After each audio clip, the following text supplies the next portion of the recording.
Kanina, habang nagbubumba ako dahil sa maglalaba kami ngayong hapon, kita ko ang mga kuting naglalaro doon sa iniiguban ko. Dahil sa nakita na ko sa mga kuting, pinagtipan ko ang mga kuting. Ano ba naman ay kakukulit? Sorry na nga, nilagay ko sila dun sa asul na basket at kinulong ko. Pero makakalabas naman sila. Yung isa nakalabas na at yun na nga, nandun na siya sa kanyang lola. Yung isa lumabas din. Imbis na bumaba siya, talagang nandun siya sa ibabaw at pinagtipan niya ang mga kapatid niya. Yan nga kinakalwit-kalwit pa. Kalawit ng kalawit ako, nilalaro niya ang kapatid niya sa loob. So ito na nga, laro siya ng laro. Siguro sabi nito, buti nga ako'y nasa labas, tapos kayo nasa loob, hindi kayo makalabas dahil nandito ako. Siguro yun ang sabi niya. So silipin na naman natin ang mga tatlong kuting sa loob. So yan, sisilipin natin, kaso kadilim. So kailangan natin ng ilaw para makita natin ang tatlong kuting sa loob, no? So yan, binuksan natin ang ilaw. So tingnan natin ang mga kuting. So ito na nga ang tatlong kuting kakakit ba? Yan, bigla niyang hinangkab ang aking camera. Siguro sabi nito, video ka ng video, nakakasilaw naman. Pero curious din siya, amoy. Siguro sabi, pwede naman pala sumilip doon. Ang tiningin niya sa akin, yan. So sabi niya, hindi na kayo siguro makakalabas. Tapos biglang, meow! Nahulog siya. Munti ka na siya mahulog, kapit siya. Pero sabi ng tatlo, we're free! Ano ka ngayon?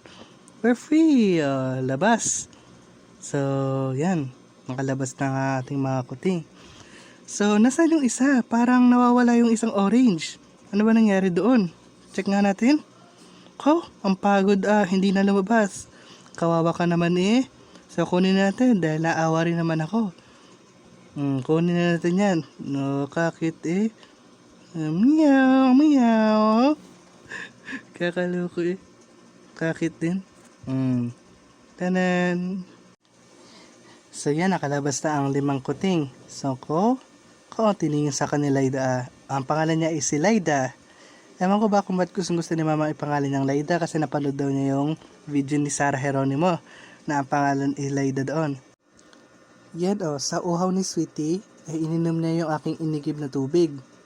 So, diba sabi ko sa inyo, hindi pa ako tapos. Yan ang binumba ko, So, hindi pa tapos. Kasi maglalaba kami ngayong hapon. So, yan.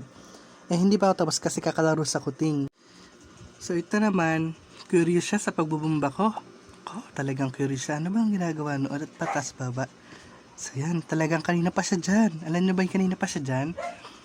Tapos, bumba lang ako. Bumba. Yan. Up, down, up, down, up, down. Talagang curious siya. Pero, minsan, nag-aantay sila dahil sa gusto nilang uminom ng tubig. Iniintay talaga nila akong magbumba kasi ako lang mostly, ako naman talaga nagbubumba sa amin. Ganon, yan.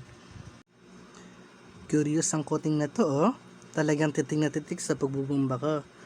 Tumigil ako sa pagbubumba. Kaya yan, pumunta. Tinignan, sabi niya, bakit kayo tumigil to? So ito ang ginawa ko dahil sa sobrang titig niya. Diba? Nagulat talaga siya. So, bumba lang talaga ako dyan. Bumba, bumba, bumba. So, yun lang talaga ang ginawa ko. Talagang titig na titig siya, Talagang curious na curious ang kuting na to.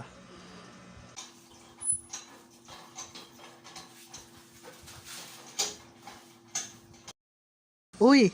May isa pa palang kuting doon. Hindi ko alam. Kanina pa ako nagbubumba pero hindi siya takot. Ito nakakatuwa kay Laida. Si Laida kasi hindi siya takot talaga sa tubig. Tingnan mo, nag-aabang pa rin siya. Hinihintay niya talaga mapuno ang aking tubig Aking iniigib. So yan, hintay lang. Bumba lang ako ng bumba. Pero nakakatuwa talaga si Laida. Hanap. Hanap siya ng pwesto. Baba talaga siya. Para lang siya makainom. Ganyan ang mga aming kuting. Sige, nood ka lang dyan, nood. Diba? Nood lang siya ng nood. Curious na kuting.